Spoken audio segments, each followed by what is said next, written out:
Recording मैंने start कर दी है और इसे आप यूट्यूब पर भी देख सकते हो। आज का शायद 5वां दिन है, राइट? तो जो भी रिकॉर्डेड रहेगा वो आप यूट्यूब पर फिर से देख सकते हो, वहाँ पर आप प्रीविज़न कर सकते हो। तो जिनको भी यूट्यूब चैनल नहीं मिला होगा वो वहाँ पे मुझे पूछ के देख सकता है। व्हाट्सएप पर मुझे मैसेज कर देना कि मुझे यूट्यूब चैनल के वीडियोस नहीं पता है, कहाँ देखने हैं, तो उसके बारे में मैं आपको बता दूंगा। तो देखो, कल के सेशन में हमने समझा था कि स्टॉक मार्केट में जो अप ट्रेंड डाउन ट्रेंड क्या होता है, लेकिन वो हमने डीप में नहीं समझा था। हाल एक बहुत ही सिंपल कंसेप्ट थी, लेकिन अब हम समझेंगे इससे थोड़े डीप में। पूरे डीप में जाएंगे तब हमें एक्चुअल प्रोसेस समझ में आ जाएगी कि एक्चुअली ये अप ट्रेंड और डाउन ट्रेंड में काम कैसे करना है। तो चलो आगे बढ़ते हैं। और जो भी मैं आज से बता रहा हूँ, मतलब कल से बता रहा हूँ, इतने सारे कंसेप्ट की आपको हर रोज प्रैक्टिस करनी है। और जो भी प्रैक्टिस करते हो क्या उसका मुझे स्क्रीनशॉट या फिर जितने प्रैक्टिस किए वो मुझे व्हाट्सएप पे करो। क्यों? अगर मुझे व्हाट्सएप पे आपने स्क्रीनशॉट किया और भेजा तो मुझे पता चलेगा कि आप कहाँ गलतियाँ कर रहे हो, और अगर आप सही जा रहे हो तो मैं आपको बता दूंगा कि आप ठीक ठाक सही जा रहे हो। तो अगर आप अपनी गलतियाँ नहीं दिखाओगे तो आप अपना डाउट कैसे क्लियर करोगे? तो आपकी गलतियाँ आपको पता होनी चाहिए। वही स्टार्टिंग में क्या होता है कि जो भी मार्केट में काम करता है, मतलब लर्निंग करता है, तब उनको पता नहीं होता कि उनकी गलती कहाँ पे हो रही है। तो गलती समझने के लिए जिसको मार्केट आता है उनसे पूछो, वो आपको बताएगा कि कहाँ पर आपकी मिस्टेक्स हो रही है। तो ये आपका काम है, मेरा काम नहीं। अगर आपने क्वेश्चन नहीं पूछा तो मैं यही समझूंगा कि आपको मार्केट आ रहा है, समझ में आ रहा है। ठीक है? तो आप अपना काम कीजिए, मेरी तरफ से मैं पूरा एफर्ट्स आपको दूंगा, और जितना मैंने एफर्ट्स दिया है उसका बेनिफिट उठाइए। ठीक है? चलो सेशन के लिए स्टार्ट करते हैं। कल के सेशन में हमने समझा था कि मार्केट ऐसे मूव नहीं करता, इस तरह से मूव करता है। डाउन ट्रेंड ऐसे मूव करता है, इस तरह से। ठीक है? और साइडवेज इस तरह से मूव करता है। और और हमें साइडवेज में बाय करना है। तो साइडवेज में आप कहाँ कहाँ पर बाय करोगे बताओ जरा। साइडवेज में आपको बाय करना है या नहीं? मैसेज में बताओ। No sir. नो? साइडवेज में बाय नहीं करना? नो?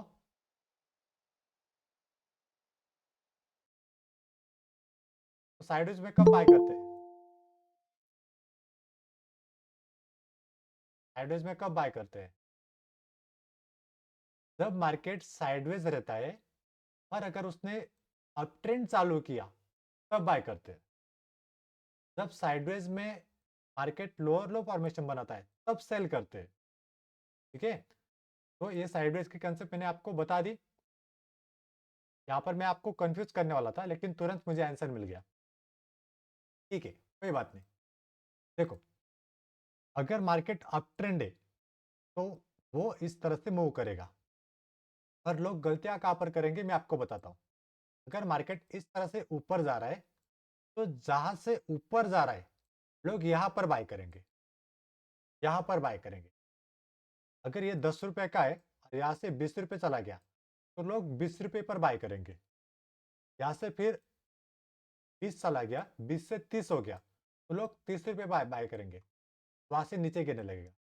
तो जो भी मार्केट में नए लोग आते हैं तो उनसे यही गलती होती है कि वो बोलते हैं कि जब भी मैं कोई स्टॉक लेता हूँ, लेने के बाद वो नीचे गिरने लगता है। स्टॉक्स लेने के बाद वो नीचे गिरने लगता है। क्यों नीचे गिरने लगता है? क्योंकि उन्होंने महंगे दाम पर लिया होता है। और अगर आपको कोई भी स्टॉक्स लेना है और आपके विनिंग चांसेस बढ़ाने हैं तो आपको एक लॉजिक समझना पड़ेगा कि आपको लेना कहाँ पर है। तो मान लीजिए ये आपका अप ट्रेंड है और अप ट्रेंड पे यहाँ से 10 रुपए का शेयर 20 रुपए हुआ, तो यहाँ पर आपको सपोर्ट पे आने देना है। यहाँ पर अगर आया तो आपको बाय करना है, फिर ऊपर जाएगा। यहाँ पर आपको जो लिया हुआ स्टॉक है उसे सेल कर देना है। और अगर ये नीचे आता है तो यहाँ पर बाय करना है। और अगर यहाँ पर आया, मान लीजिए यहाँ पर आया आधे रास्ते में, यहाँ पर रुक गया, तो क्या आप यहाँ पर बाय करोगे? हाँ या ना? यस और नो? मैसेज में बताइए। अगर इस वाले पॉइंट पर यहाँ पर आता है तो आप यहाँ पर बाय करोगे, हाँ या ना? नो? राइट। तो जो लॉजिक होता है ना, यहाँ पर होता है। कोई भी चीज करने में लॉजिक होता है, राइट? तो लॉजिक ढूंढो कि हमें बाय कहाँ पर करना है और सेल कहाँ पे करना है। अगर आपको ये लॉजिक पता चल गया तब आप बाइंग और सेलिंग करना समझ जाओगे, ठीक है? और डाउन ट्रेंड है, डाउन ट्रेंड का तो मैं बता दूंगा, लेकिन ये थोड़ा डिफिकल्ट है, तो आने वाले सेशन में आपका क्लियर हो जाएगा। तो देखो, अगर आपको कोई भी स्टॉक सेल करना है तो जिस वाले पर्टिकुलर लाइन से नीचे गिर रहा है वहां पर सेलिंग होती है, यहाँ पर, ठीक है? और अप ट्रेंड में यहाँ पर बाइंग होती है। अप ट्रेंड में जब स्टॉक जाता है तब उसे हायर हाई फॉर्मेशन बनाना पड़ता है, इस तरह से। और ये भी कैसे मूव होता है आपको डीप में बताता हूँ। देखो, अगर मार्केट अप ट्रेंड जा रहा है तो एक बड़ा मूव आएगा, फिर एक छोटा मूव आएगा, फिर एक बड़ा मूव आएगा, फिर एक छोटा मूव आएगा, फिर बड़ा मूव, फिर एक छोटा मूव, फिर बड़ा मूव और फिर एक छोटा मूव। तो लोग है ना, यहाँ पर सेल भी करते हैं कि अब ये हायर आ चुका है तो यहाँ पर सेल करेंगे और यहाँ पर मैं इतना प्रॉफिट ले लूंगा, तो यहाँ पर उनको लॉस होता है। क्यों? क्योंकि अगर आप नदी के अपोजिट डायरेक्शन में जाओगे तो आपको नदी उसी के डायरेक्शन में फेंकने वाली है, इसलिए डायरेक्शन के अपोजिट कभी भी मत जाना, लॉस पक्का होगा, ठीक है? लोग, जब हमने स्टार्टिंग किया था लॉकडाउन से पहले, हम मार्केट सीख रहे थे, तब हमें लगता था कि अरे यहाँ पर भी बाय हो रहा है, यहाँ पर सेल करेंगे तो यहाँ पर इतना प्रॉफिट मिल जाएगा, यहाँ पर भी बाय, यहाँ पर भी बाय, यहाँ पर सेल करूंगा तो यहाँ पर भी प्रॉफिट हो जाएगा, यहाँ पर भी प्रॉफिट बनेगा। सब जगह प्रॉफिट बनता है, हमें सिर्फ आना चाहिए। नहीं, ऐसा नहीं होता, सब जगह प्रॉफिट नहीं बनता, कुछ लॉजिकली जो जगह होती है उसकी स्पेसिफिक पॉइंट पर ही प्रॉफिट बनता है। कहीं पर भी बाय करोगे, कहीं पर भी सेल करोगे तो आपको प्रॉफिट बिल्कुल भी नहीं होगा, ठीक है? तो इस बात का आपको ध्यान में रखना है कि अगर मार्केट अप ट्रेंड है तो अगर वो ऊपर जाता है और यहाँ से आपका ट्रेड छूट गया तो उसे आने दीजिए नीचे, फिर बाय करो और देख लो कि मार्केट अप ट्रेंड है या डाउन ट्रेंड है। तो अप ट्रेंड में अगर आपको कंफर्म हो गया कि मार्केट अप ट्रेंड है, कभी भी यहाँ पर आपको सेल करना नहीं है, आपको पता है, लेकिन फिर भी आप स्टार्टिंग में सेल कर दोगे। क्यों? क्योंकि आपको ट्रेंड कंफर्म नहीं है। जब आपका ट्रेंड कंफर्म हो जाएगा तब आपको पता चलेगा।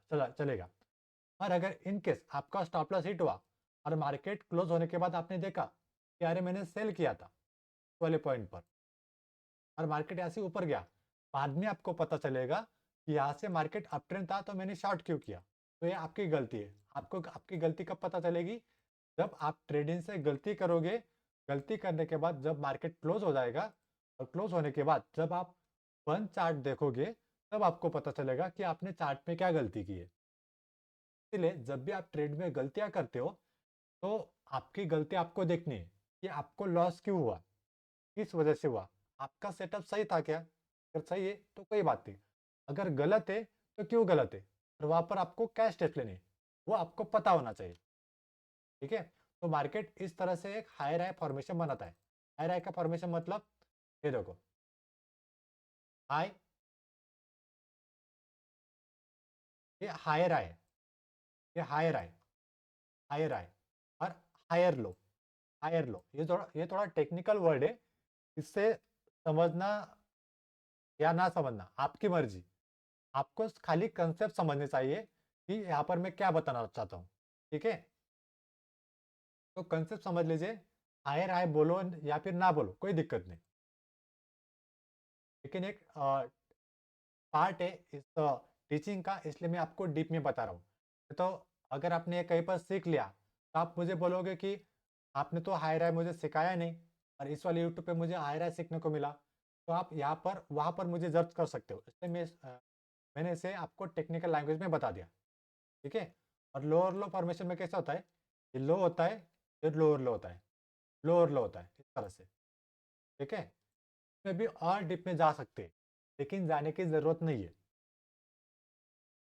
ये लोअर लो हो गया, ये लो, high, low, high, higher high में फॉर्मेशन में कैसा होता है, ऊपर जाएगा ये लो हाई लो हाई लो और high, lower high higher low, lower high higher low, lower high higher low. Down trend में कैसा बनेगा, high low high low high low high, higher low lower high, higher low lower high. ये थोड़ा deep में हो गया, तो मैंने आपको ये ज़्यादा डीप में एक्सप्लेन नहीं किया, ठीक है। लेकिन आपको समझ में आ गया होगा कि ये आपका कुछ काम का नहीं है। आपको डाउन ट्रेंड समझ में आ गया, अप ट्रेंड समझ में आ गया, कहाँ पर बाय करना है वो भी समझ में आ गया। कि हमारी दो कंसेप्ट है, एक है सपोर्ट और दूसरा है रेजिस्टेंस। ये आप अपने नोटबुक में लिख सकते हो कि एक्चुअली सपोर्ट और रेजिस्टेंस क्या होता है। तो चलो सबसे पहले हम सपोर्ट समझ लेते हैं थेरोटिकली। मान लीजिए कोई बच्चा है, या फिर हमारे घर में हम छोटे थे तब हमें कौन सपोर्ट करता था, हमारे पेरेंट्स, हमारे माता पिता। कुछ पैसे चाहिए, एजुकेशन की फीस चाहिए, कौन बताता, कौन देता था, हमारे पेरेंट्स, राइट। तो पेरेंट्स का सपोर्ट हमें कि हम एजुकेशन कर पाए, कि हम आगे बढ़ पाए, इसलिए हम कपड़े लत्ते ले पाए, इसलिए हम लाइफ में ग्रो किए। जो कुछ है पेरेंट की वजह से, और पेरेंट ने क्या किया, सपोर्ट किया, इसलिए हम आगे बढ़े। और अगर पेरेंट ने सपोर्ट नहीं किया होता तो शायद हम कहीं ना कहीं पीछे होते, शायद हम कम पढ़े लिखे होते, या फिर हमारी लाइफ में ग्रोथ नहीं हुई होती। तो जो हमें सपोर्ट करता है, जहाँ से हमारी ग्रोथ होती है, वो होता है सपोर्ट, पेरेंट सपोर्ट। तो हर जगह सपोर्ट वर्क करता है। और दूसरा है रेजिस्टेंस। रेजिस्टेंस रेजिस्टेंस का मतलब क्या होता है, कोई एक हेटर्स होते हैं। हेटर्स मतलब जो आपके दुश्मन होते हैं।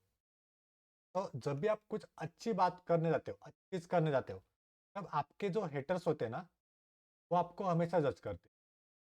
क्या जज करते हैं, अगर आपने बोला कि मैं कल से स्टॉक मार्केट करूंगा, और ये आपने अपने हेटर्स वाले दोस्तों को बताया जो आपको हेट करते हैं, या फिर उनके सामने गलती से बोल दिया, तो वो सामने वाला क्या बोलेगा, अरे तुझसे क्या स्टॉक मार्केट होगा क्या, तेरे से नहीं होगा, तू पहले से कम पढ़ा लिखा है, या फिर तुझे स्टॉक मार्केट का एज भी नहीं पता है, तू कैसे करेगा, तेरा तो बैकग्राउंड भी नहीं है, तेरे फैमिली में कोई भी नहीं करता। तो उन्होंने क्या किया, अपोज किया हमें। वो हमारे अपोजिट है, वो हमें सपोर्ट नहीं कर रहे, राइट, वो हमारे अपोजिट है। तो जो हमारे अपोजिट है, जो हमें सपोर्ट नहीं करते, वो हो गया रेजिस्टेंस, वो हो गया रेजिस्टेंस। मराठी में क्या कहेंगे, विरोध। स्टॉक मार्केट में इससे ही सपोर्ट और रेजिस्टेंस होता है। अगर आपको घर बांधना है तो नीचे क्या रहेगा, ग्राउंड फ्लोर, जमीन। जमीन पर क्या बांधेंगे, बेस। बेस के ऊपर घर बनेगा।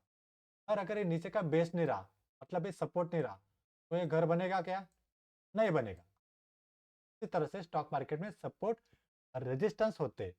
जहां पर रेजिस्टेंस होता है वहां से स्टॉक मार्केट नीचे गिरता है, जहां पर सपोर्ट होता है वहां से स्टॉक मार्केट ऊपर जाता है। तो हमें आज के सेशन में समझना है कि सपोर्ट क्या है, मतलब सपोर्ट कहाँ पर बनता है और रेजिस्टेंस कहाँ पर बनता है।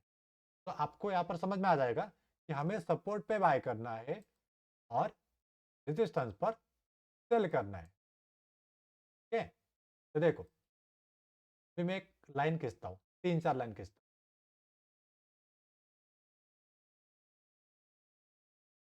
1 2 3 और एक 4। तो यहाँ पर क्या है ना, अगर मार्केट इस तरह से ऊपर जा रहा है, इस तरह से ऊपर जा रहा है, ड्रॉ करता हूँ, इस तरह से ऊपर जा रहा है, यहाँ पर एक रेजिस्टेंस है, ठीक है, ऊपर गया, थोड़ी देर के लिए नीचे आया, तो जहाँ पर वो रुका और जहाँ से ऊपर गया वो हो गया सपोर्ट। यहाँ से ऊपर गया, फिर थोड़ा नीचे आया, ऊपर गया, फिर यहाँ पर रुका इस वाले लाइन पर, तो ये बन गया सपोर्ट। यहाँ से ऊपर गया, फिर डायरेक्टली ऊपर चला गया, फिर यहाँ पर रुका, ये बन गया सपोर्ट। रुकने के बाद अगर ऊपर जाता है तब सपोर्ट बनता है, ठीक है। जब ये ऊपर जाता है और रुकता है तब सपोर्ट बनता है। ऐसा नहीं कि ऊपर गया और नीचे आया और नीचे चला गया तो यहाँ पर सपोर्ट नहीं बनेगा। जहाँ पर ऊपर जाएगा, रुकेगा, फिर ऊपर जाएगा, वो बन गया सपोर्ट, ठीक है। फिर रेजिस्टेंस इसके अपोजिट रहेगा। कैसे? देखो, ये रहा सपोर्ट, ये रहा सपोर्ट, ये रहा सपोर्ट, ये रहा सपोर्ट। अभी देखो, यहाँ से नीचे आया, नीचे आने के बाद थोड़ा ऊपर गया, यहाँ से उसने डाउनफॉल किया, तो ये बन गया उसका रेजिस्टेंस। फिर यहाँ पर नीचे आया, फिर थोड़ा ऊपर गया, यहाँ से फिर से नीचे आया, ये बन गया उसका रेजिस्टेंस। थोड़ा ऊपर गया, फिर यहाँ से नीचे आया, ये बन गया इसका रेजिस्टेंस। आपको सपोर्ट रेजिस्टेंस समझा या नहीं? हाँ या ना? चैट बॉक्स में बताइए, यस करके आप बता सकते हो। एंट्रेस किया तो भी समझ में आ जाएगा कि आपको समझ। चलो, अभी अभी मैं आपको थोड़ा कंफ्यूज करूंगा। क्या? देखो, सपोर्ट सपोर्ट नहीं होता और रेजिस्टेंस रेजिस्टेंस नहीं होता। कभी सपोर्ट रेजिस्टेंस बन जाता है, कभी सपोर्ट रेजिस्टेंस बन जाता है, और कभी रेजिस्टेंस सपोर्ट बन जाता है। वो कैसे? देखो, इसके लिए हमें एक घर का एग्जांपल लेना पड़ेगा, बिल्डिंग का। हम घर में और घर में हमारे घर में कोई छोटा बच्चा होगा, वो खड़ा है और उसके हाथ में बॉल है। अगर उसने बॉल ऊपर की तरफ जोर से फेंकी, यहाँ से वो रिवर्स आ गया छत से, तो क्या होगा? वो रिवर्स आ गया, इसका मतलब छत हमारा रेजिस्टेंस है, क्योंकि वो हमें अपोज कर रहा है, मतलब हमारे बॉल को अपोज कर रहा है, उस बच्चे के बॉल को अपोज कर रहा है। इसलिए वो बॉल छत को टकरा के नीचे गिरा। वो जो बॉल है छत से टकरा के नीचे गिरा, तो ये बनकर रेजिस्टेंस। और छत के बाहर कोई भी सीढ़ी नहीं है ऊपर जाने के लिए, राइट। और आप यहाँ पर नीचे खड़े हो, तो जहाँ पर खड़े हो वो आपको क्या दे रहा है? सपोर्ट दे रहा है, क्योंकि घर के अंदर टाइल्स है, पर्ची है, जो बेस है वो आपको सपोर्ट कर रहा है, बच्चे को या फिर हमें, ठीक है। साइड से सीढ़ी है, तो अगर यहाँ पर ये सपोर्ट है और ऊपर वाला रेजिस्टेंस है, और अगर किसी दिन पर हमने टेरेस बांध लिया, ठीक है, पहले सीढ़ी नहीं थी और सीढ़ी भी बांध ली, फिर ऊपर छत में आ, बैठने के लिए, घूमने के लिए हमने छत पे सीढ़ी लगा दी और ऊपर चले गए, तो सीढ़ी लगाने की वजह से ऊपर हम रुक सकते हैं, यहाँ पर खड़े रह सकते हैं। तो जहाँ पर हम खड़े रह सकते हैं वो हमारा सपोर्ट हो गया, तो घर का जो छत है अब हमारा सपोर्ट बन गया, राइट। तो ये बन गया, ये था पहले रेजिस्टेंस। ऊपर जाने के लिए हमें जगह मिली, वहाँ पर हम रुक सकते हैं, वहाँ पर कूद सकते हैं, वहाँ पर बैठ सकते हैं, वहाँ पर सो सकते हैं, मतलब हम नीचे गिरने वाले नहीं है। तो जो पहले रेजिस्टेंस था वो बन गया अब सपोर्ट। फिर उसके ऊपर जो दूसरी बिल्डिंग बनेगी, सेकंड फ्लोर बनेगा, वहाँ पर हम रुकेंगे, लेकिन उसके ऊपर, छत के ऊपर हमें जाने के लिए कोई रास्ता नहीं है। सेकंड फ्लोर पे छत के ऊपर यहाँ पर, वो हमारे लिए रेजिस्टेंस बन गया, राइट। और अगर हमने यहाँ पर सीढ़ी बांध ली, सीढ़ी से ऊपर गए, हमारे लिए आने जाने का रास्ता बन गया, यहाँ पर हम सोएंगे, बैठेंगे, घूमेंगे, तो जो छत पे हम रुक रहे, जहाँ से हम नीचे नहीं गिरेंगे, तो वो बन गया हमारा सपोर्ट। पहले क्या था? रेजिस्टेंस। अब क्या बन गया? सपोर्ट। तो स्टॉक मार्केट में ही ऐसा सपोर्ट बाद में रेजिस्टेंस बन जाता है और रेजिस्टेंस सपोर्ट बन जाता है। देखो, फिर से वही लाइन पे आते हैं। अभी मार्केट ऊपर गया, यहाँ पर बार बार रुका, बार बार रुका, बार बार रुका, का मतलब ये रेजिस्टेंस है। और रेजिस्टेंस ब्रेक करने के बाद यहाँ पर ये रुका, तो रुकने के बाद क्या बनेगा? Support, right? सपोर्ट बनने के बाद पहले क्या था? रेजिस्टेंस। ब्रेक हुआ, ब्रेक होने के बाद यहाँ पर रुका, फिर ऊपर गया, तो ये बन गया सपोर्ट। और पहले क्या था? ये रेजिस्टेंस था। आगे वाला रेजिस्टेंस कौन था? ये आगे वाला रेजिस्टेंस ये है। तो अगर ये यहाँ पर बार बार यहाँ पर टकराता है, टकराता है, टकराता है, टकराता है, और फिर इसे ब्रेक करता है, ब्रेक करने के बाद ये पहले था रेजिस्टेंस, यहाँ पर उसने थोड़ी देर के लिए रोक लिया खुद को, फिर ऊपर गया, तो ये बन गया सपोर्ट। पहले क्या था? बार बार यहाँ से नीचे आ रहा था, इसलिए रेजिस्टेंस बना। सेम इसी जगह पर वैसे होगा। पहले रेजिस्टेंस था, ब्रेक हुआ, अब बन गया सपोर्ट। पहले रेजिस्टेंस था, ब्रेक हुआ, अब बन गया सपोर्ट। डाउन ट्रेंड में भी ऐसा ही बनेगा। अगर मार्केट नीचे आ रहा है, नीचे आ रहा है, यहाँ पर बार बार रुक रहा है, तो अभी ये सपोर्ट है, लेकिन सपोर्ट नीचे की तरफ टूटा, अब ये बन गया रेजिस्टेंस। फिर थोड़ा नीचे आया, फिर बार बार रुका, रुका, रुका, और फिर इसके बाद अभी तो ये सपोर्ट है, सपोर्ट ब्रेक हुआ, अब बन गया रेजिस्टेंस। पहले सपोर्ट था, नीचे गिरा, अभी यहाँ पर ये सपोर्ट है, रुक रहा है, रुक रहा है, रुक रहा है, रुक रहा है, यहाँ पर ये सपोर्ट बना रहा है, तो सपोर्ट फिर से ब्रेक हुआ, ब्रेक होने के बाद नीचे गिरा। इस तरह से सपोर्ट सपोर्ट नहीं होता और रेजिस्टेंस रेजिस्टेंस नहीं होता। कभी सपोर्ट रेजिस्टेंस बन जाता है और कभी रेजिस्टेंस सपोर्ट बन जाता है। यहाँ तक आपका क्लियर है? यस और नो? अभी हम इसे चार्ट पे समझेंगे। अगर आपको डिफिकल्ट लगता है तो मुझे बताना है कि मुझे समझ में नहीं आया, मैं इसे कुछ अलग एग्जाम्पल से बता सकता हूँ। ठीक है, चलो समझ में आ गया सबको? सबने यस यस कहा एंड भी कर दिया, तो क्लियर है। अभी वाले ड्राइंग को मैं रिमूव कर देता हूँ। स्टॉक मार्केट में एक बात को हमेशा याद रखना, जो मैंने माइंडसेट पे बताया था, हिस्ट्री रिपीट इटसेल्फ। जो पुराने साल में हुआ था वो आज भी होगा, वो कल भी होगा, राइट? तो लाइफ इज अ साइकिल। क्या है? साइकिल है। साइकिल की तरह वो घूमता रहता है सब जगह। सब कोई भी चीज़ हो, वो हमेशा घूमते रहते हैं।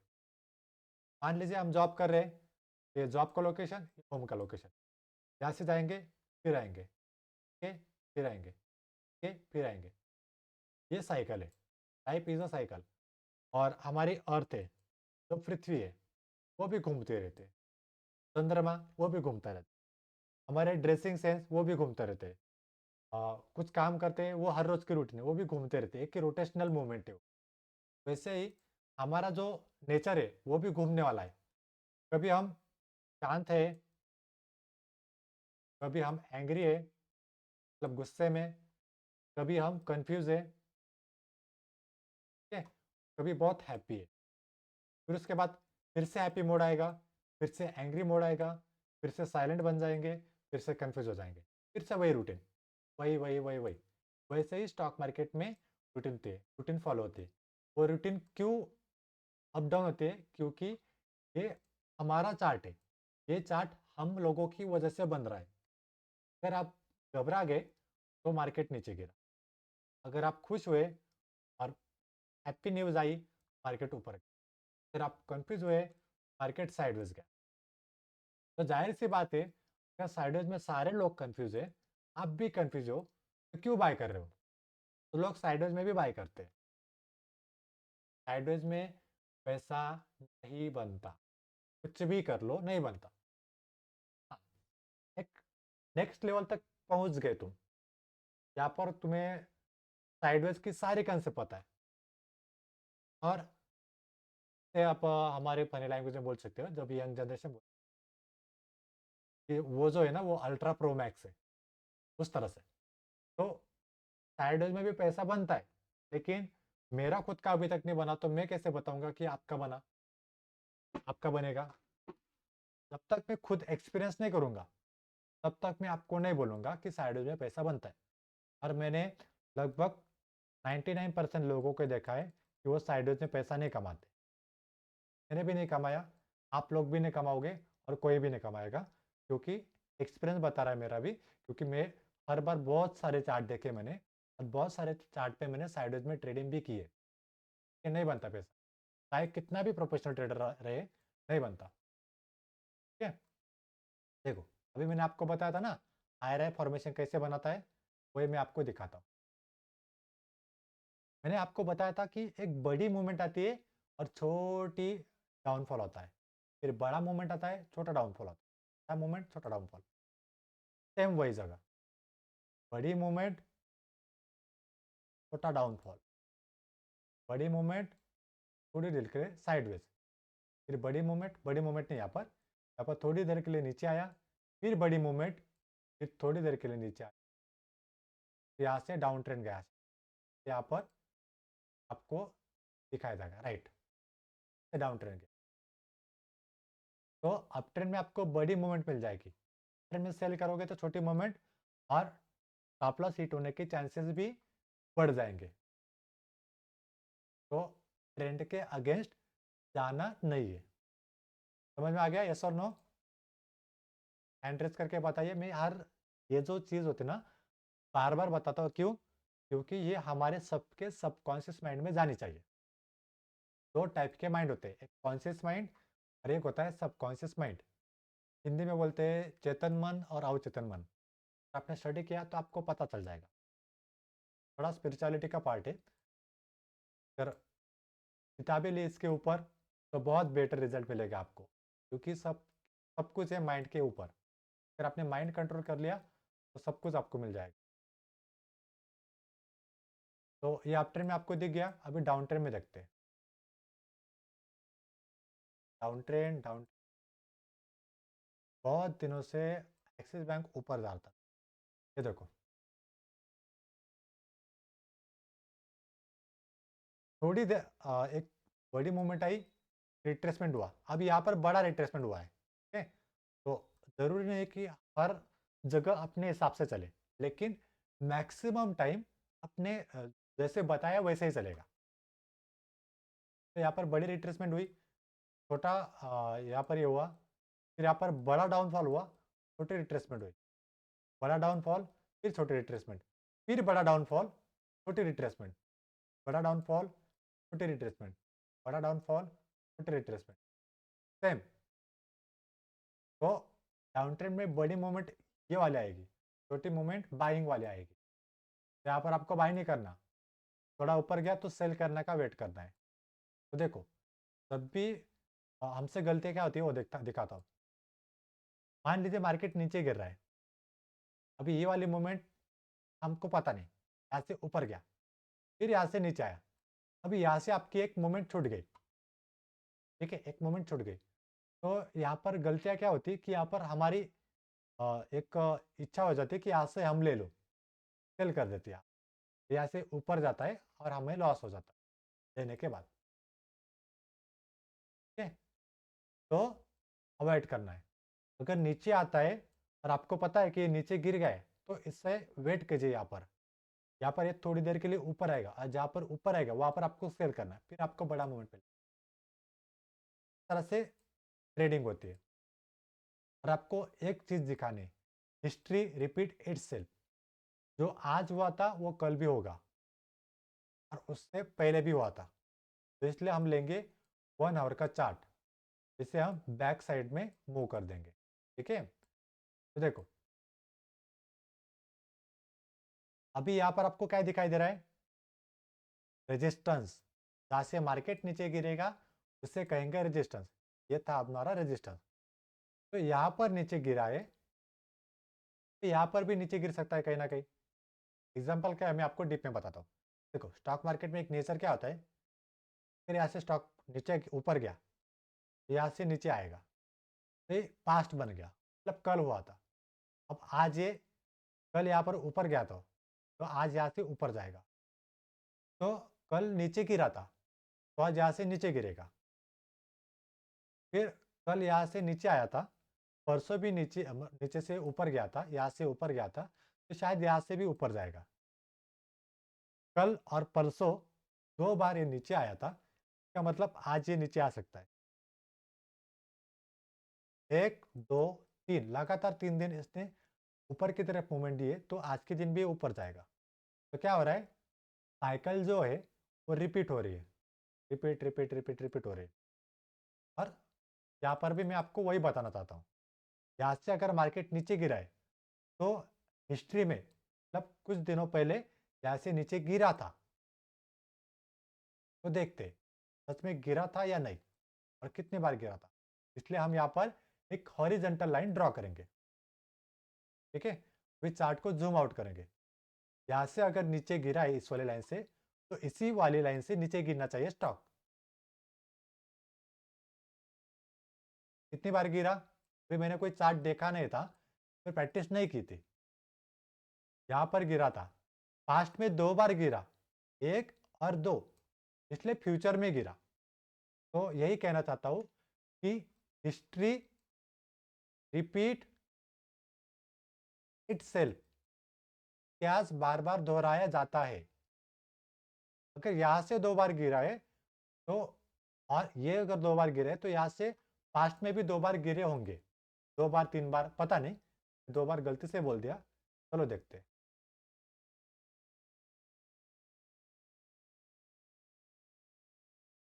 गिरा है यहाँ से, लेकिन क्या है ना, बड़ा टाइम फ्रेम लेना पड़ेगा। अगर ये ऑल टाइम हाई रहेगा तो नहीं गिरेगा, छोटे टाइम फ्रेम में होता है।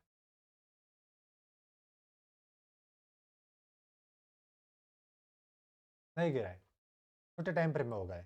लॉन्ग टर्म में स्टॉक मार्केट ऊपर ही जाता है, और जहाँ से आया था, ऊपर से नीचे आया था, वहाँ से ऊपर भी जाता है। जैसे कि ये देखो,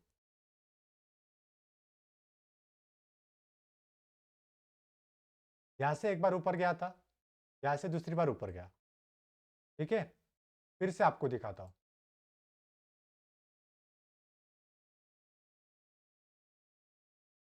यहाँ से नीचे गिरा,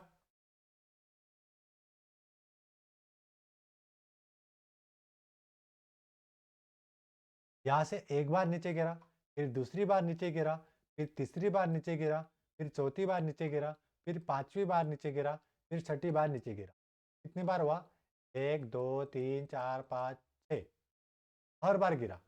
क्यों, उसी जगह से क्यों, क्योंकि ह्यूमन साइकोलॉजी, ह्यूमन का जो नेचर है वो रिपीटेटिव है। रिपीटेटिव मतलब बार बार होने वाला है, इसलिए ये बार बार नीचे गिर रहा है। क्योंकि इसमें हम लोग ट्रेड करते हैं, ये चार्ट अपने आप नहीं बनता, ये चार्ट बनता है हम लोगों की वजह से। और अगर यहाँ से हम गायब हो जाएंगे तो चार्ट ही नहीं बनेगा। तो आपको साइकोलॉजी समझना है, ट्रेडिंग में साइकोलॉजी पर ज़्यादा लोग फोकस करते हैं।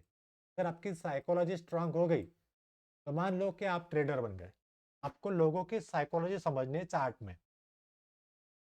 ग्रीन बना तो बाय करो, रेड बना तो सेल करो, ऐसा नहीं होता। सब ऊपर, सब डिपेंड करता है साइकोलॉजी के ऊपर, साइकोलॉजी के ऊपर डिपेंड करता है सब कुछ। तो साइकोलॉजी समझने के लिए आपको एक्सपीरियंस करना पड़ेगा, लेना पड़ेगा। अभी मैंने आपको एक बात बताई थी ड्राइंग में, बेसिक कंसेप्ट क्लियर करते हुए, कि जो रेजिस्टेंस होता है वो सपोर्ट बन जाता है, राइट। जो रेजिस्टेंस होता है वो सपोर्ट बन जाता है। देखो, resistance, resistance, resistance, resistance, resistance, resistance, फिर नीचे आया, फिर यहाँ पर एक सपोर्ट था, यहाँ पर सपोर्ट बना, फिर ऊपर गया, फिर ऊपर जाने के बाद यहाँ पर एक रेजिस्टेंस था, तो ये रेजिस्टेंस ब्रेक हुआ, और ब्रेक होने के बाद ये ऊपर गया, राइट, ऊपर गया, और यहाँ पर ऊपर जाने के बाद फिर से यहाँ पर सपोर्ट लिया। ये पहले रेजिस्टेंस था, 6 7 बार रेजिस्टेंस था, अब ये सपोर्ट बन गया। देखो, रेजिस्टेंस ब्रेक हुआ, सपोर्ट बन गया, फिर दूसरा सपोर्ट बन गया। अब ये फ्यूचर में भी यही सपोर्ट वर्क करेगा। फिर आया होगा तो ठीक, कि हम वीकली टाइम फ्रेम देख रहे हैं, और लॉन्ग टर्म में शेयर मार्केट ऊपर ही जाता है। जिनको पैसा कमाना है वो लॉन्ग टर्म में इन्वेस्ट कर दो, बिना काम किए पैसा मिलेगा। लोगों को शॉर्ट टर्म में जल्दी पैसा चाहिए, इसलिए लोग जल्दी लॉस में चले जाते हैं। तो जिनके पास मनी है वो लॉन्ग टर्म में ज़्यादा फोकस करना चाहिए। जिनके पास कम कैपिटल है वो ट्रेडिंग पे फोकस करना चाहिए। अपनी नीड समझो, नीड क्या है, हमें ट्रेडिंग क्यों करनी है। अगर ट्रेडिंग करनी है तो कितना कैपिटल लगाना है, सबको पैसा बनाना है, लेकिन कैपिटल मिनिमम कैपिटल डिसाइड होना चाहिए कि आप स्टॉक मार्केट में कितना कैपिटल लगाने वाले हो, और उतना गया भी तो आपको कुछ नहीं होगा, और वहां से आप कुछ ना कुछ सीखोगे। आज ही हम 10 लाख डाल देंगे पहले दिन से तो उसमें नुकसान नहीं होगा। देखो, मार्केट का एक रूल है स्टार्टिंग में, बिगिनिंग में, जो मुझे पता चला। आप इनिशियल स्टेज पे, इनिशियल मतलब स्टार्टिंग में, अगर स्टार्टिंग में आपने 10 करोड़ भी लाए, 10 करोड़, आप चाहे कितने भी अमीर इंसान हो वो भी जीरो होने वाले। अगर आपने 10 लाख लाए वो भी स्टार्टिंग में जीरो होने वाले। अगर आपने 1 लाख लाया स्टॉक मार्केट में लगाने के लिए वो भी जीरो होने वाले। 10,000 लगाए वो भी जीरो होने वाले। तो आपको पता है आप कितना भी पैसा लाओ वो स्टार्टिंग में जीरो होने वाला है, तो हम स्टार्टिंग में ही 10 करोड़ क्यों लगाए। लॉजिक है, स्टार्टिंग में ही 10 करोड़ क्यों लगाए। स्टार्टिंग में 1000 लगाओ, पहले 1000 गवाओ, 10 करोड़ में भी उतना ही सीखने वाले हो, 10,000 में भी उतना ही सीखने वाले हो, और 1,000 में भी उतना ही सीखने वाले हो। फर्क रहेगा पैसों का। अभी आपको डिसाइड करना है कि आपको इनिशियल स्टेज में 10 करोड़ कमाने हैं, या 10 लाख, या 10,000, या 1,000। सारे पैसे इनिशियल स्टेज में जीरो होंगे अगर आप इंट्राडे या ऑप्शन ट्रेडिंग करते हो। लिख के लेना। क्यों बताता हूँ ऐसे, क्योंकि मैंने बहुत सारी वीडियोस देखी है और मैंने खुद एक्सपीरियंस किया है, इसलिए मैं आपको बोलना चाहता हूँ, बता रहा हूँ, सही होगा। अगर आपको एक्सपीरियंस करना है तो लगा के देखो, स्टार्टिंग में पैसा जीरो ही करके आओगे, पक्का है। तब जीरो बनेगा तो कैसा होगा, जैसे अर्चना मैम ने बोला, राइट। तब जीरो बनेगा तो कैसे होगा। तो देखो, स्टार्टिंग में अगर हमारे जीरो होने वाले हैं वहां से हम कुछ ना सीखने वाले हैं, तो हमें से अवॉइड करना है। सबसे पहले हमें हमारा रिस्क कम करना है। वो कैसे, मान लीजिए हम सबको फोर व्हीलर नहीं आती। अभी किसको फोर व्हीलर आती है मुझे नहीं पता, लेकिन कोई एक नया पर्सन है और तो मैंने बोला, या फिर हमने बोला, या फिर हमारे बच्चे, उनको जो बच्चा नहीं, या फिर कोई एक पर्सन ले लीजिए, उसको गाड़ी नहीं आती, और उसको हमने बोल दिया कि भाई तू कल से 90 की स्पीड से या 150 की स्पीड से गाड़ी चलाना है, वो भी हाईवे पे और सिंगल रोड पे जहाँ पर भीड़ ज़्यादा है। क्या होगा, आपको पता है एक्सीडेंट होगा। आपको पता है अगर स्टार्टिंग में कोई नए बंदे को हमने अगर बोल दिया कि 150 के स्पीड से चलाओ, 200 के स्पीड से फोर व्हीलर चलाओ, तो पक्का एक्सीडेंट होने वाला है। क्यों पता चला, क्योंकि उसका स्पीड इतना ज़्यादा है, एक्सपीरियंस भी कम है, वो गाड़ी का नॉलेज नहीं है, वो अभी सीखना चाहता था लेकिन उसको सिखाया नहीं, या फिर किसी ने उसने कोई लर्निंग लर्निंग के लिए क्लास भी नहीं लगाया, तो उसका एक्सीडेंट पक्का होने वाला है। क्योंकि आपको इसके बारे में पता है, स्टॉक मार्केट के बारे में लोगों को पता नहीं है कि स्टॉक मार्केट में इस तरह से लोगों के एक्सीडेंट होते हैं। तो स्टार्टिंग में ही जो हम 10 करोड़ 10 लाख लगाते हैं ना, वही समझ लो कि गाड़ी की स्पीड है 150 या 200 किलोमीटर पर आवर। तो आपको स्पीड मेंटेन करनी है। प्रोसेस क्या है, अगर मुझे फोर व्हीलर सीखनी है 4 पहिए वाली, तो मैं कहाँ पर जाऊँगा, ड्राइविंग स्कूल।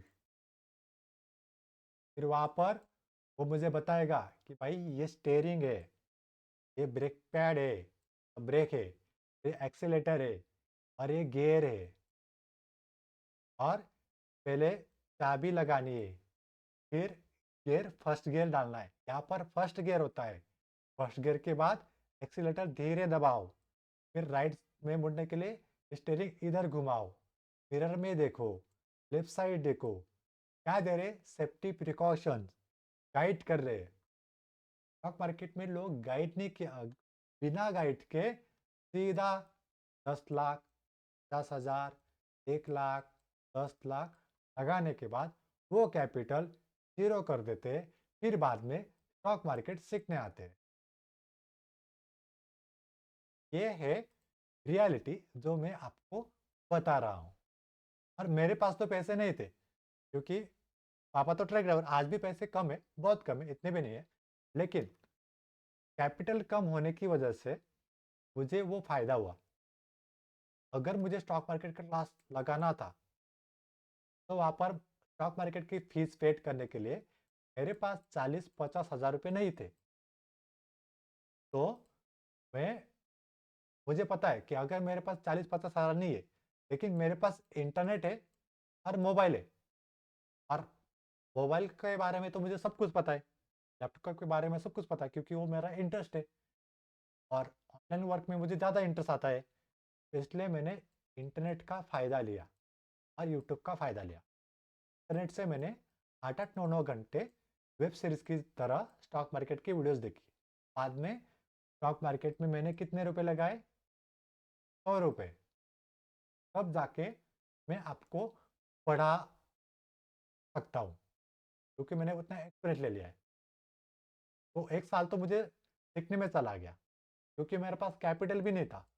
और जब मुझे मार्केट समझ में आ गया, तब मुझे पैसों की ज़रूरत थी, इसलिए मैं गया नासिक। नासिक जाने के बाद कैपिटल आया, फिर कैपिटल लगाया, कैपिटल आया, फिर कैपिटल लगाया। बाद में मैंने एक गलती की।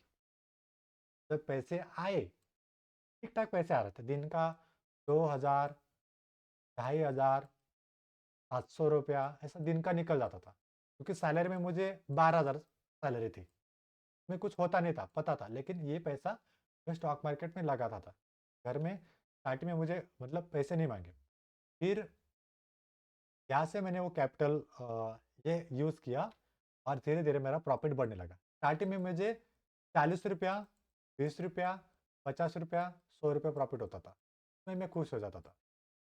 ठीक है। और धीरे धीरे कैपिटल बढ़ने लगा।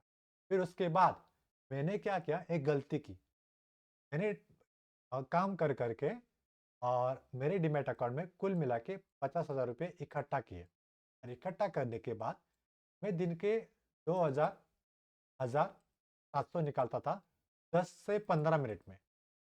तो वो मूवी का डायलॉग है ना, कभी कभी लगता है आप उन्नीस भगवान है, वैसे वाली फीलिंग आने लगी। और मुझे कुछ पता नहीं था, तो मैं तो बिजनेस के बारे में सीख रहा था, क्योंकि मेरा बैकग्राउंड तो बिजनेस का नहीं है।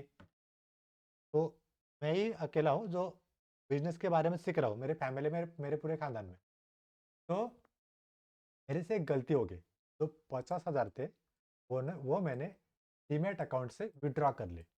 तो वो मैंने खर्च कर दिए घर में, बाहर, क्योंकि मुझे लगा कि अभी मुझे स्टॉक मार्केट में आ रहा है, तो अभी तो कैसे भी पैसा इकट्ठा करके अपना स्टॉक मार्केट पे काम करूँगा और जॉब छोड़ दूंगा। मैंने सारे पैसे खर्च कर दिए। खर्च होने के बाद फिर से मैं आ गया उसी जगह, मतलब उसी दलदल में जहाँ पर मैं जॉब कर रहा हूँ, उसी सिचुएशन में। फिर मुझे पता चला एक नावी का एग्जाम्पल।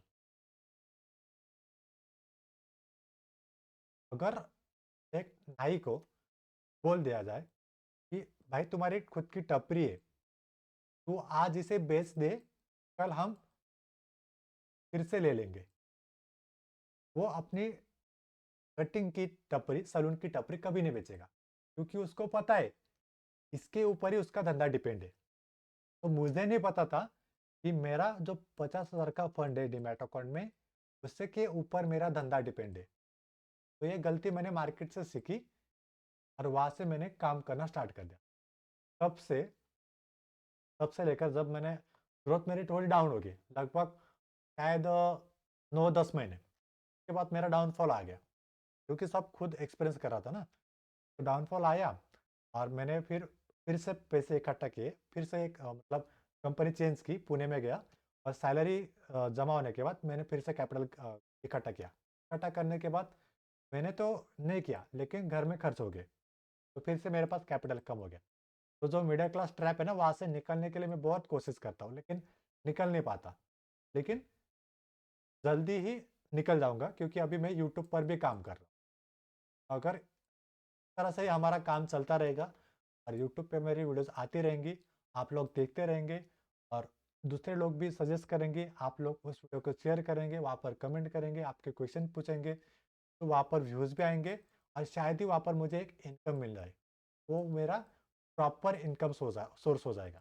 तो यहाँ पर दो टाइप के इनकम सोर्स होते हैं, प्राइमरी और एक सेकेंडरी इनकम सोर्स। मैंने आपको बताया, तो स्टॉक मार्केट आपका सेकेंडरी इनकम सोर्स है, हमेशा याद रखना। प्राइमरी कौन सा होता है? अगर मैं जॉब कर रहा हूँ, वहाँ से मुझे रेगुलर इनकम आ रही है, तो वो मेरा प्राइमरी इनकम सोर्स हो गया। और स्टॉक मार्केट में जो कर रहा था, जहाँ से मुझे टेम्पररी पैसे आते थे, आज है उधर कल नहीं है, तो वो मेरा सेकेंडरी इनकम सोर्स था। जब तक मेरा secondary income source primary income source की तरह वर्क नहीं करेगा, तब तक मैं मेरा प्राइमरी वर्क या फिर प्राइमरी जॉब नहीं छोड़ूंगा। ठीक है? तो जब तक आपके सैलरी से डबल की इनकम सेकेंडरी मार्केट मतलब स्टॉक मार्केट में आती नहीं, तब तक आपको स्टॉक मार्केट को एज अ सेकेंडरी फोकस करना है। अभी मैंने जॉब छोड़ दी है लगभग मार्च से, तो 7-8 महीने हो चुके हैं। तो मैं अभी सर्वाइव कर रहा हूँ। ऐसा नहीं कि मेरी बहुत बड़ी ग्रोथ होगी, लेकिन जिनको मैंने पढ़ाया, जिनको मैंने सिखाया, वो सारे प्रॉफिटेबल है, क्योंकि उनके पास भी फंड है और वो स्टेबल है। लेकिन मैं स्टेबल नहीं, मेरे अभी ग्रोथ करने का टाइम है। तो मैं ट्राई कर रहा हूँ कि मैं इस कंफर्ट जोन के बाहर निकलूँ और कुछ बड़ा करूँ। तो एक थोड़ा आपका भी सपोर्ट चाहिए और मैं भी मेरी तरफ से पूरे एफर्ट्स दूंगा आपके लिए। ठीक है? तो मेरे पास खोने के लिए कुछ नहीं है, तो दे सकता हूँ तो बहुत कुछ दे सकता हूँ, और हर रोज मैं कुछ ना कुछ सीखता रहता हूँ। तो आपको भी बिजनेस में कुछ कुछ सीखना है। ठीक है? और मेरे पास कैपिटल भी कम था ना, तो चंद्रशेखर सर, फिर सालुंके सर, वो सब मिले, उन्होंने मुझे बहुत सपोर्ट किया। और नोएडा में क्लास है अथर्व कंप्यूटर, वहाँ से मेरी पहचान हुई अंकुश सालुंके सर के साथ और चंद्रशेखर सर के साथ। फिर से बॉन्डिंग बहुत क्लोज होगी, फिर मैं थोड़ा आगे बढ़ता चला गया।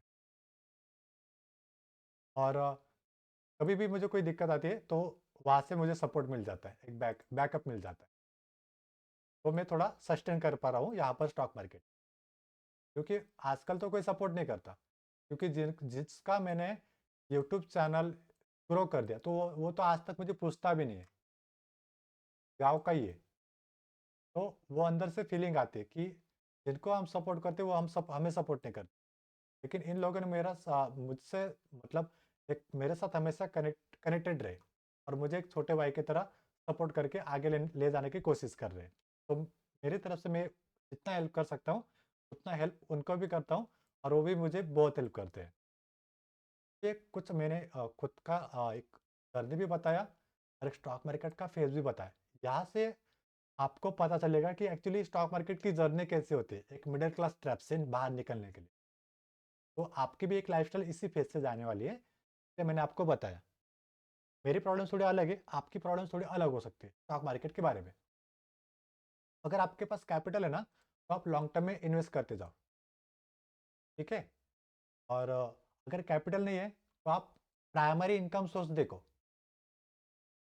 प्राइमरी इनकम सोर्स देखो, और सेकेंडरी के हिसाब से आप स्टॉक मार्केट पे फोकस करो।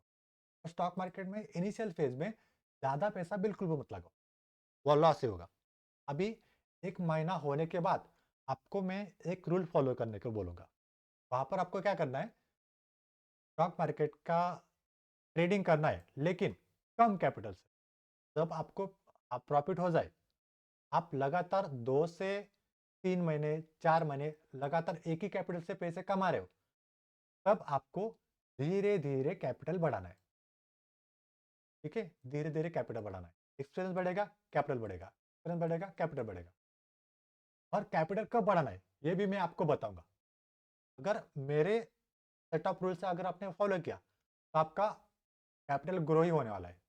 और अगर आपने रूल यानी कि डिसिप्लिन ब्रेक किया तो आपको लॉस होने वाला है।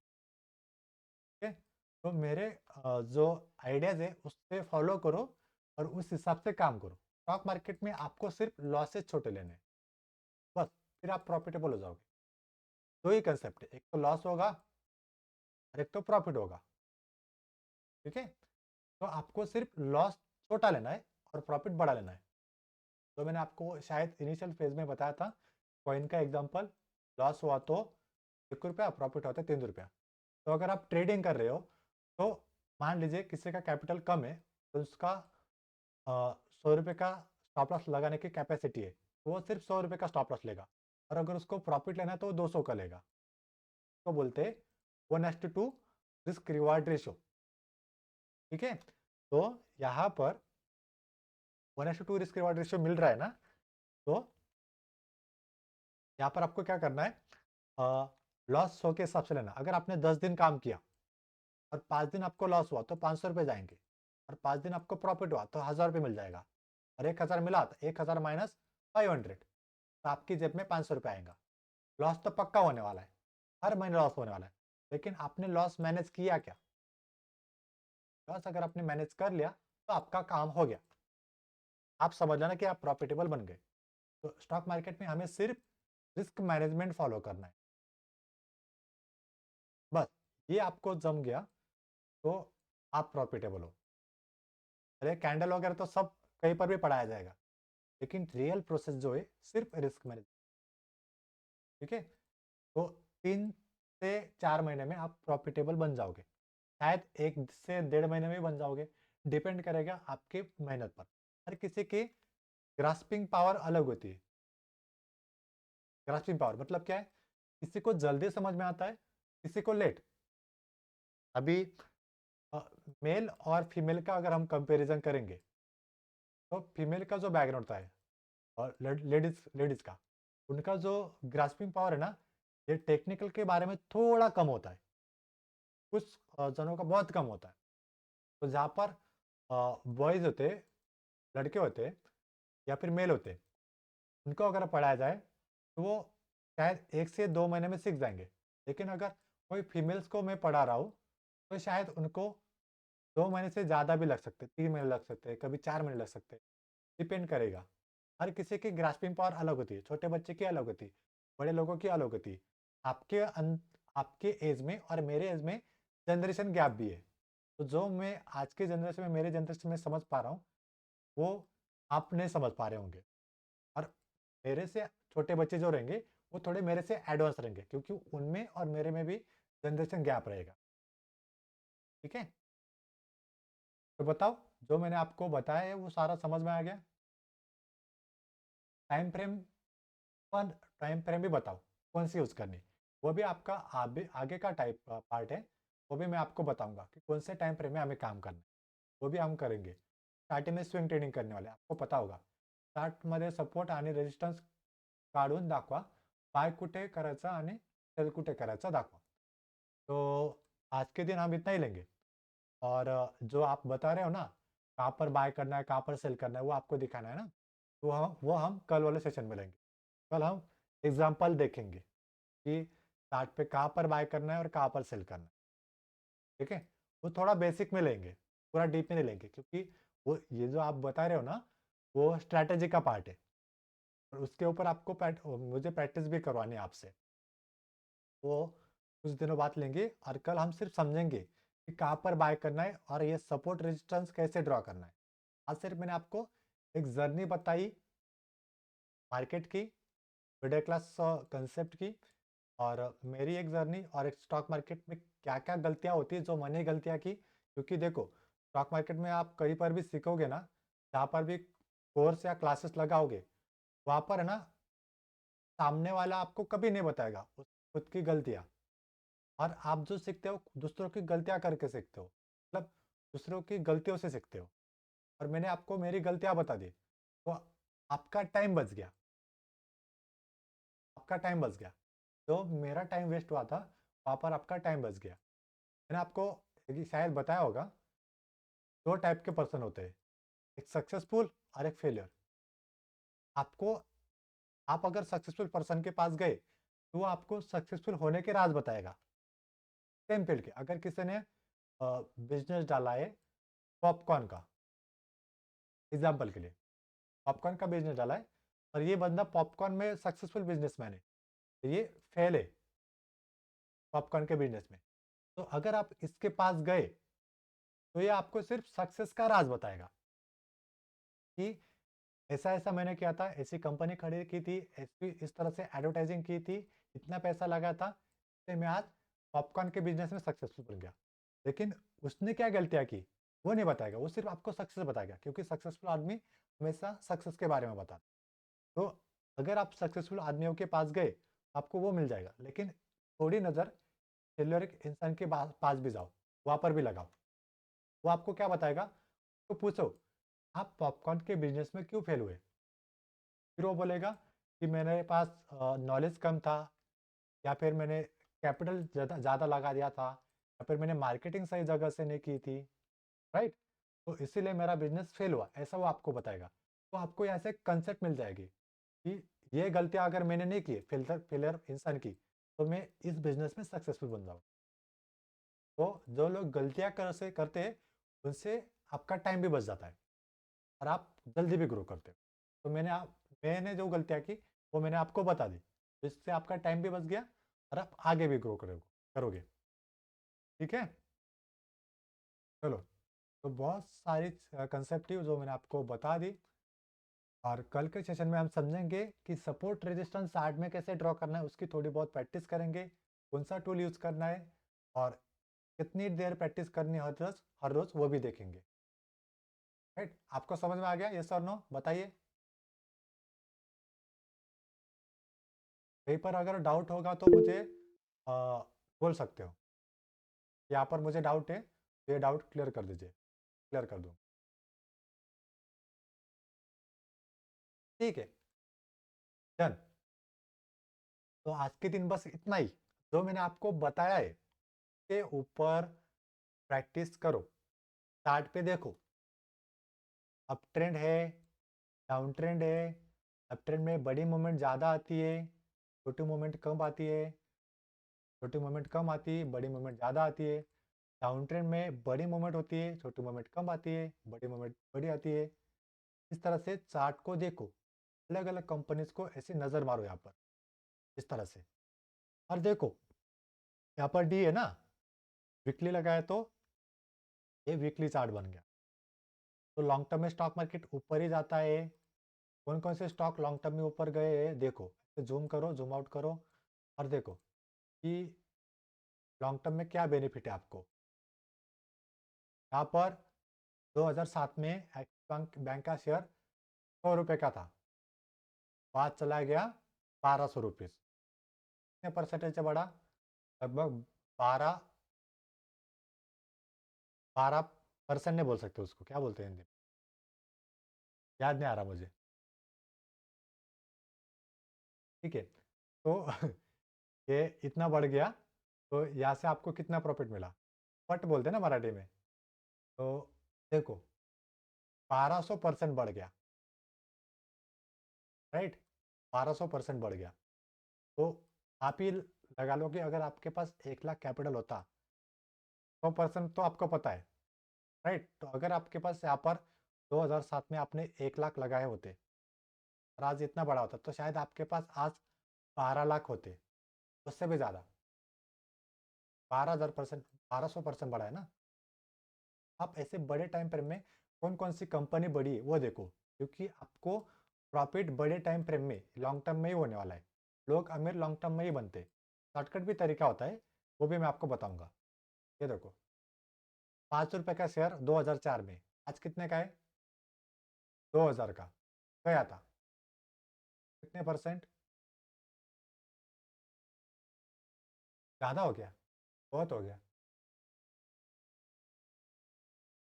1,10,000%।